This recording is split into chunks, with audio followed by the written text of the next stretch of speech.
গণ অভ্যুত্থানে নিহত ৭০৮ জনের খসড়া তালিকা প্রকাশ। উন্মুক্ত থাকবে ৬ অক্টোবর পর্যন্ত। ১৮ মাসের মধ্যেই নির্বাচন বললেন সেনাপ্রধান। সরকারের সিদ্ধান্ত কিনা প্রশ্ন বিশ্লেষকদের। রোহিঙ্গা প্রত্যাবাসন নিয়ে জাতিসংঘে জোরালো বক্তব্যের আশা। ডক্টর ইউনূসের পক্ষেই সমাধান সম্ভব।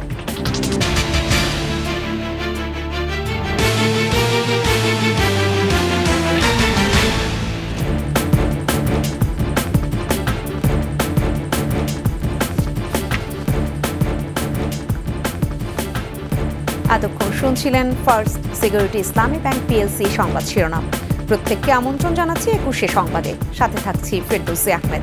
দর্শক, ২১শে টেলিভিশনের সংবাদ একই সাথে সরাসরি দেখতে পাবেন আমাদের ফেসবুক পেজ www.facebook.com/2124 অনলাইনে। এছাড়া সাবস্ক্রাইব করতে পারেন www.youtube.com/21 চ্যানেলে। ছাত্র জনতার অভ্যুত্থানে শহীদদের নামের তালিকা প্রকাশ করেছে স্বাস্থ্য মন্ত্রণালয়। তালিকায় প্রাথমিকভাবে ৭০৮ জন শহীদের পরিচয় জমা হয়েছে, যা পরবর্তীতে আরও বাড়তে পারে বলে জানানো হয়েছে। মঙ্গলবার স্বাস্থ্য ও পরিবার কল্যাণ মন্ত্রণালয়ের স্বাস্থ্য সেবা বিভাগের উপসচিব উম্মে হাবিবা সই করা এক গণবিজ্ঞপ্তিতে এ তথ্য জানানো হয়েছে। এতে বলা হয়েছে, জুলাই আগস্টে বৈষম্য বিরোধী ছাত্র আন্দোলনে বিভিন্ন সরকারি বেসরকারি হাসপাতাল ও জেলা পর্যায় হতে সংগৃহীত ছাত্র জনতার অভ্যুত্থানে শহীদদের নামের খসড়া তালিকা স্বাস্থ্যসেবা বিভাগের ওয়েবসাইট এবং স্বাস্থ্য অধিদপ্তরের ওয়েবসাইটে প্রকাশ করা হয়েছে। তথ্য সংযোজন করার জন্য ওয়েবসাইটে প্রকাশিত তালিকাটি ৬ অক্টোবর পর্যন্ত সর্বসাধারণের জন্য উন্মুক্ত থাকবে।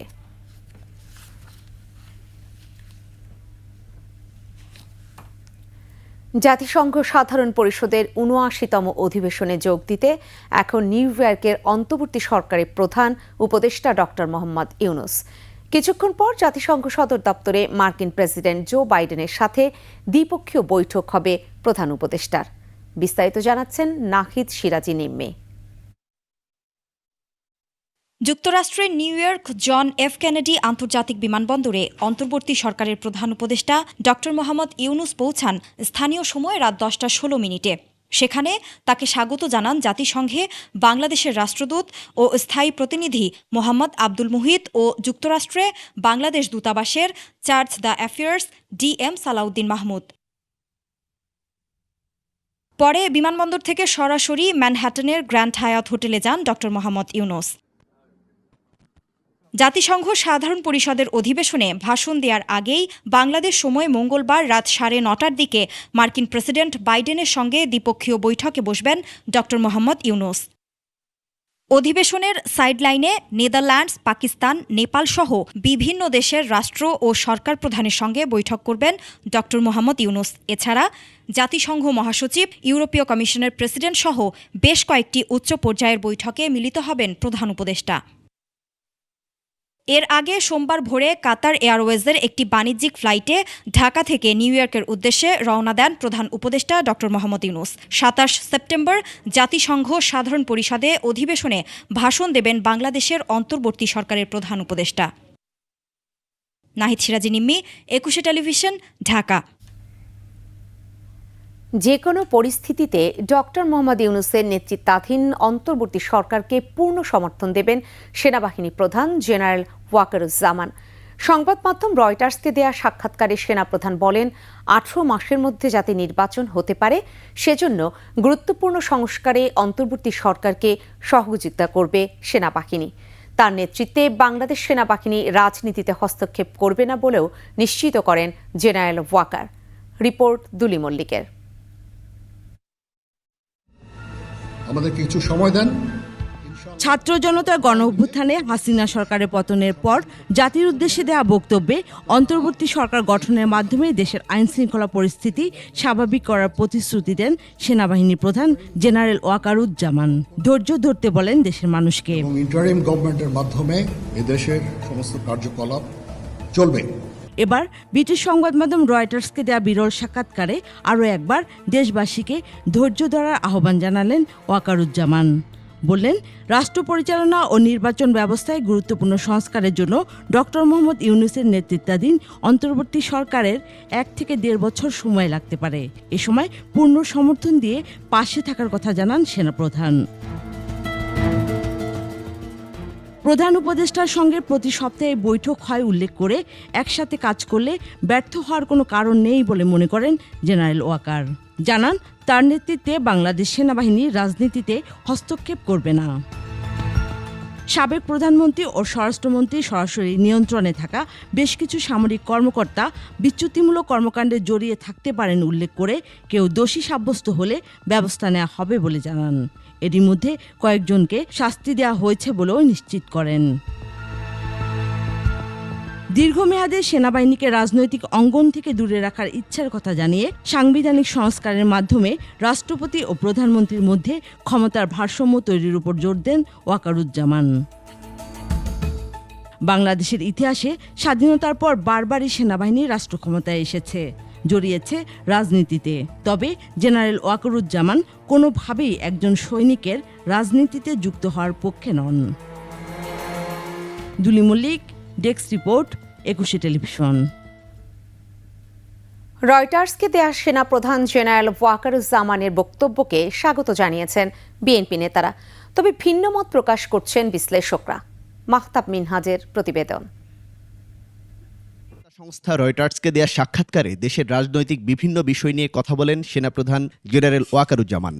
যে কোনো পরিস্থিতিতে ইউনূস সরকারের পাশে থাকার অঙ্গীকার করে আগামী 18 মাসের মধ্যে নির্বাচনের আশা প্রকাশ করেন সেনাপ্রধান।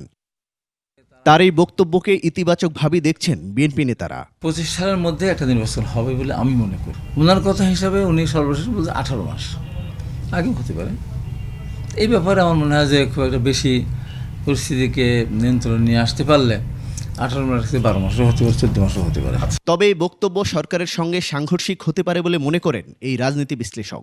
সরকারের দিক থেকে এ পর্যন্ত বলা হয়েছে আগে সংস্কার করা হবে, তারপর আমরা নির্বাচন করব, কিন্তু সেনাপ্রধান একটা স্পেসিফিক টাইম ডিউরেশন বলে দিচ্ছেন। যদি সরকারের দিক থেকে বলা হয় দ্যাটস ফাইন, যে সরকারের সাথে উনি আলোচনা করে বলেছেন, তাহলে কোনো সমস্যা নেই। না হলে কিন্তু সেনাবাহিনীর সাথে তাদের একটা দূরত্ব বা মতপার্থক্য বা দ্বিমত, এবং ওনার কথা শুনে মনে হচ্ছে যে 1.5 বছর পর্যন্ত উনি আসলে সরকারের সাথে খুব স্ট্রংলি থাকবেন। ওয়াকারুজ্জামানের সাক্ষাৎকারে সেনাবাহিনীকে রাজনৈতিক প্রভাবমুক্ত রাখার একটি রূপরেখাও উঠে আসে। উনি অবশ্যই যেটা উল্লেখ করেছেন সেটা ঠিক, যে যেসব সেনাবাহিনীর সদস্য এখানে কোনো রকম অপরাধের সাথে জড়িত থাকে তাদের বিরুদ্ধে কঠোর ব্যবস্থা নেওয়ার কথা, এটাই নেওয়া যেতে পারে। আর অন্যটা উনি বলেছেন আসলে ব্যালেন্স অফ পাওয়ারের জন্য। সামরিক বাহিনীর লোকজন রাজনৈতিক নেতৃবৃন্দ, সরকারের নেতৃবৃন্দের কথা মতো অনেক জায়গায় অনেক ক্ষতি করে ফেলেছে তারা। কিন্তু যখন রাজনীতি মুক্ত হবে তখন সরকারের যাই থাকবেন না কেন, তারা যদি কোনো কিছু করতে বলেন, ইললিগাল কিছু করতে বলেন, তারা তখন করবে না। 1 থেকে 1.5 বছরের মধ্যে দেশে গণতন্ত্রের উত্তরণ ঘটবে বলে আশা প্রকাশ করেন জেনারেল ওয়াকারুজ্জামান। মাহতাব মিনহাজ, 21 টেলিভিশন, ঢাকা। জাতিসংঘের সাধারণ পরিষদের অধিবেশনে রোহিঙ্গা প্রত্যাবাসন নিয়ে জোরালো বক্তব্য তুলে ধরবেন অন্তর্বর্তী সরকারের প্রধান উপদেষ্টা ডক্টর মোহাম্মদ ইউনূস। এমনটা মনে করছেন কক্সবাজারের স্থানীয় জনগণ এবং রোহিঙ্গারা। আর সুশীল সমাজ বলছে, আন্তর্জাতিকভাবে খ্যাতিসম্পন্ন ডক্টর মোহাম্মদ ইউনূসের পক্ষেই সম্ভব রোহিঙ্গা সমস্যা সমাধান করা। কক্সবাজার প্রতিনিধি আব্দুল আজিজের তথ্যচিত্রে ডেস্ক রিপোর্ট। 2017 সালের 25 আগস্টের পর মিয়ানমারের সেনাবাহিনীর নির্যাতন থেকে বাঁচতে বাংলাদেশে পালিয়ে আশ্রয় নেয় 7 লাখেরও বেশি রোহিঙ্গা। আগে থেকে বসবাসরত রোহিঙ্গা সহ 12 লাখেরও বেশি রোহিঙ্গা কক্সবাজারের উখিয়া ও টেকনাফের 33টি ক্যাম্পে বসবাস করছে। রোহিঙ্গাদের স্বদেশে প্রত্যাবাসন নিয়ে নানা সময়ে কূটনৈতিক তৎপরতা এবং একাধিকবার প্রত্যাবাসনের দিনক্ষণ ঠিক হলেও দীর্ঘ 8 বছরেও তা আলোর মুখ দেখেনি। অন্তর্বর্তী সরকারের প্রধান উপদেষ্টা ডক্টর মোহাম্মদ ইউনূস রোহিঙ্গা সমস্যার সমাধানে গুরুত্বপূর্ণ ভূমিকা রাখবেন বলে মনে করছেন স্থানীয় এবং রোহিঙ্গারা। পুরো রোহিঙ্গা জাতি বিশ্বাস করে doctor Yunus sir Rohingya issue নিয়ে একটা পজিটিভ সলিউশন আনতে পারে। মোহাম্মদ ইউনূসরে সুদর রোহিঙ্গার ইস্যু তুলি দেরিবেল্লা বলি দিফেরাই দিয়ান বেশা বেশি ইস্যু করিয়া আর প্রায় 7 বছর মোলা আমরা দেশত মাদা আছি, আমরা বেশা বেশি হোস্টিং করি দর।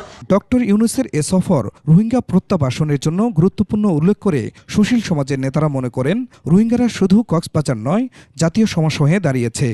রোহিঙ্গা সংকট নিরসনে এবং রোহিঙ্গাদের প্রত্যাবাসনের বিষয়ে তিনি গুরুত্বপূর্ণ ভূমিকা রাখতে পারবেন, কারণ তিনি একজন আন্তর্জাতিক ব্যক্তিত্ব। কূটনৈতিক প্রজ্ঞা দিয়ে অনতিবিলম্বে রোহিঙ্গাগুলো যেন মায়ানমারে ফেরত নিয়ে যাওয়ার ব্যবস্থা করেন, এই প্রত্যাশা আমরা করি।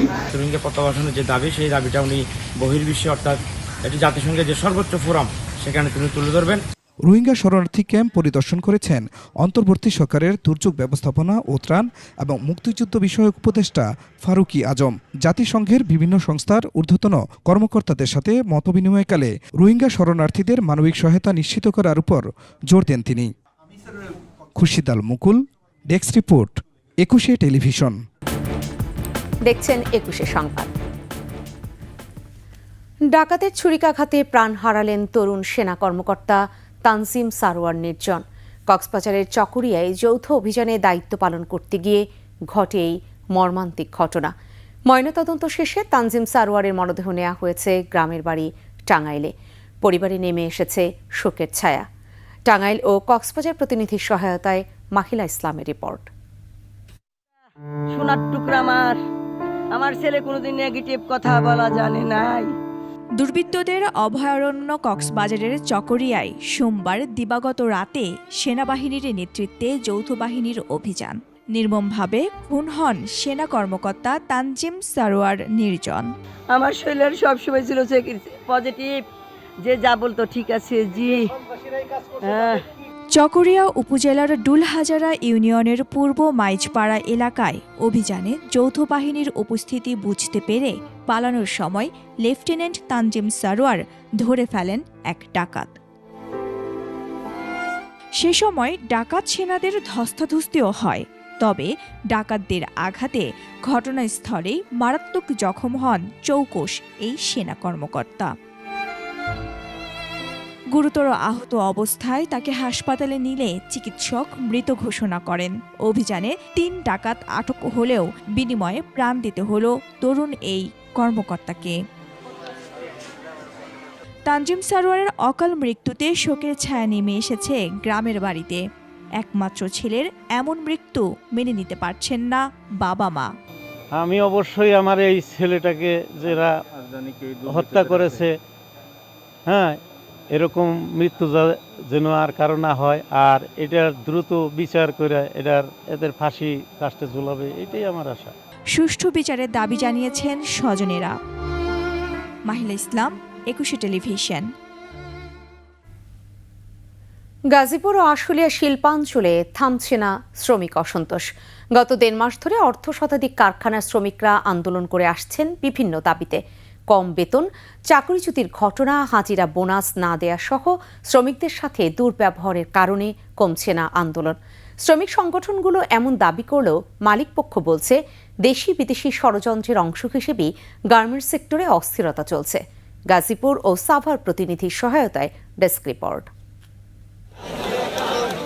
গাজীপুর শিল্পাঞ্চলে 1120টি পোশাক কারখানায় কাজ করেন প্রায় 17 লাখ শ্রমিক। বেতন ভাতা বৃদ্ধি, নারী পুরুষের বৈষম্য বিলোপ সহ বিভিন্ন দাবিতে আন্দোলন চালিয়ে আসছেন 13টি প্রতিষ্ঠানের শ্রমিকরা। ছুটির টাকা দেয় কিস্তি, ডিজাইনের টাকা দেয় কিস্তি, টাকা দেয় কিস্তি, এই কিস্তি এই সব কিস্তি মিষ্টি কিছু থাকবে না। পুরুষ মানুষের চাকরি হয় না, মহিলা মানুষের নিয়োগ দেয়, পুরুষ মানুষ নিয়োগ দেয় না।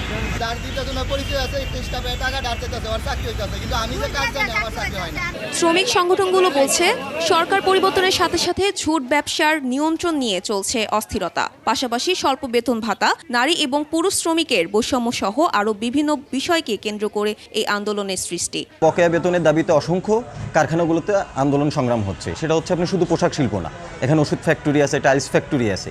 শিল্প মালিকরা বলছেন গার্মেন্টস শিল্পের অস্থিরতা থামছে না দেশ বিদেশি চক্রের ইন্ধন। এই শিল্পকে সামনে রেখে ফায়দা লুটতে চাইছে বিশেষ কোনো রাজনৈতিক শক্তি এবং বিদেশি সুযোগ সন্ধানীরা। সরকার বিভিন্ন ইন্টেলিজেন্স বাহিনী তারা অবশ্যই আরও স্ট্রিক্টলি কাজ করতে হবে, কঠোর হস্তে দমন করতে হবে যারা শিল্পকে ধ্বংস করার জন্য অপপ্রয়াস করছে। গার্মেন্টস শিল্পের অস্থিরতার সাথে কেউ জড়িত আছে কিনা তা নিয়ে গোয়েন্দারা কাজ করছে বলে জানিয়েছে পুলিশ। এইটা নিয়ে আমাদের গোয়েন্দা সংস্থাগুলো কাজ করছে, যেহেতু এটা তাদের বেসিক কাজ, ওনারা এটা নিয়ে কাজ করছে। অন্যদিকে আশুলিয়া শিল্পাঞ্চলে মঙ্গলবার সকাল থেকে শ্রমিকরা কারখানায় কাজে যোগ দিলে শুরু হয় উৎপাদনের কাজ।